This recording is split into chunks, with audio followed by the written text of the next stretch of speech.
Hey guys, Thunder E here again, and welcome back to another video. As you can see, I have got two laptops with me, and these are the Surface Laptop 4 laptops. Now, right here on my right hand side, that is the AMD version, and over here on the left in silver is the Intel version. Now, we're going to be comparing both of them in terms of gaming. That's what we're going to be focusing on in this video. Now, if you haven't watched this channel before or you're catching us for the first time, go ahead and hit that subscribe button, notification icon, and let's go ahead and enjoy this video.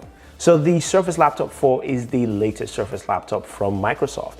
And as you can see, it keeps its traditional styling. In terms of variants, as I mentioned, you can get either an AMD version or an Intel version. And they come in either 13 or 15 inches. What you see here, right here in my hands, is the 15-inch Surface laptop, which is cool. It's nice. It's got a really nice weight to it, about 3.5 pounds or so. Also is a touchscreen, so I'm navigating both of them with a touchscreen, which is great. And you've got this nice keyboard layout and an awesome trackpad, something that Microsoft has done pretty well. I think in terms of design interface, it kind of looks and feels the same. It's familiar, which is not a bad thing, but I think maybe it's time for that refresh on the Surface laptop.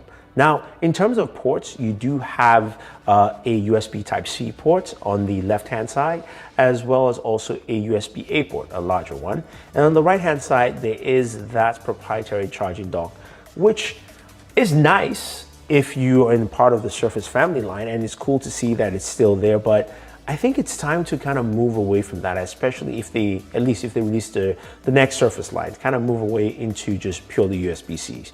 Now, you can charge this with USB-C, so not to worry, you can still charge that if you don't have your Surface laptop charger. So now let's delve into specs. What do we have here with both devices? So both of them are, of course, 15 inches. In terms of specs, the AMD version is running the Ryzen 7 4980U with the RX graphics, while the Intel version is running the Intel Core i7 1185G7 with, of course, Iris Xe graphics. So you've got that built in there. Both of them are 16 gigabytes of RAM. Both of them have 512 gigabytes of storage.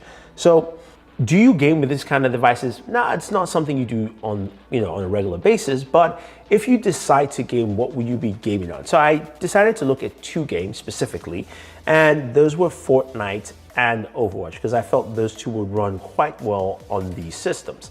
Now, we're going to start off with Fortnite on the AMD version of the Surface Laptop 4, where we're able to run the game at 60 frames per second. Resolution was 1620 by 1080. I wanted to get 1080p resolution there on the device, as well as the settings were at medium. Now, if you do the auto set, it will give you high, but medium was the best settings for it.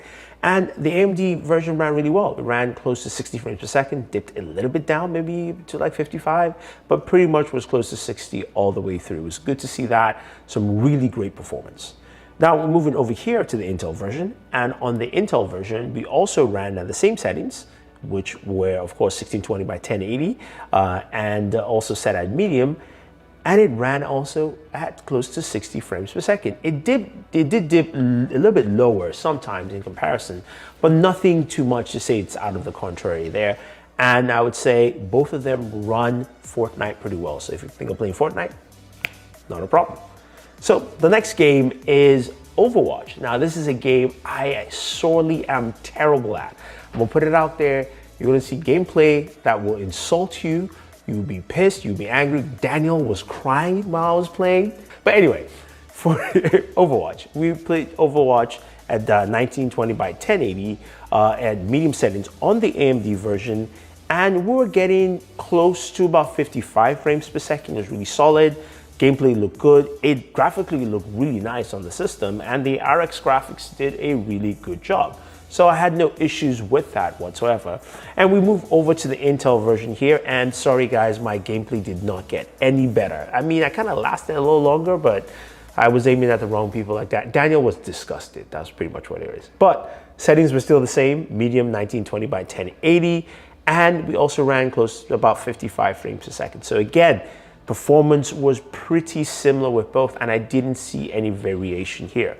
Now, when it comes to temperatures after gaming, the AMD version, while measuring temperatures at the back of the device, was about 106, 107. The front of the device, it initially stayed at 100, but also it had cooled off a little bit. So it's closer to what we saw at the back. So I'll say it's about 106 degrees for the AMD version. The Intel version after gaming, it was 106, 107 degrees both front and back. And quite interestingly, while gaming on both devices, temperatures were also around the same, which is pretty good. I mean, to me, it kind of says that Microsoft has built a device using different chipsets, able to get the same performance and also able to get similar temperatures. So which means it's almost a balanced product across the board. So that's a good thing.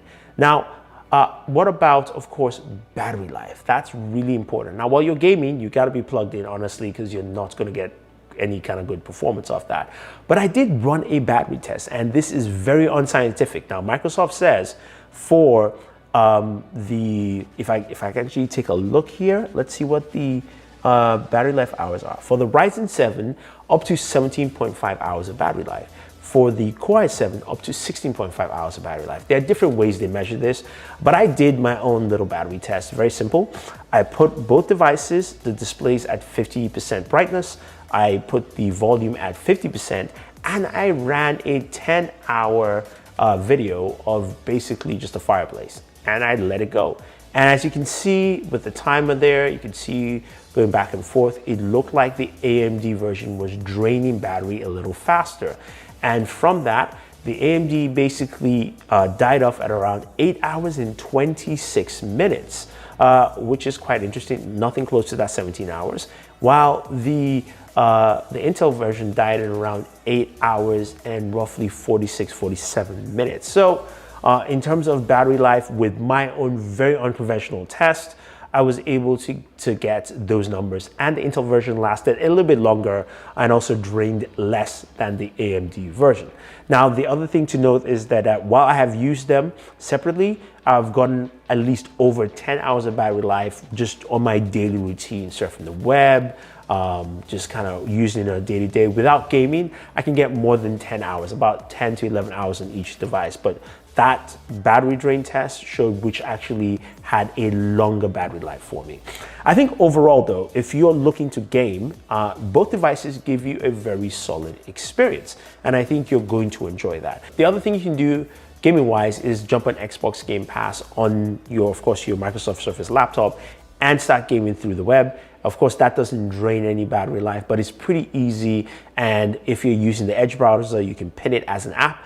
And that's a really fun experience. So that's something else you can do. If you don't want to go ahead and make this run hard, you can literally just play on Game Pass, play Forza Horizon like me, almost win a race or lose, and you don't have to drain your battery life. All right, guys, there it is. That is gaming on the Surface laptop for the Intel version and the AMD version. Seriously, both are the same, and you can't go wrong with either one.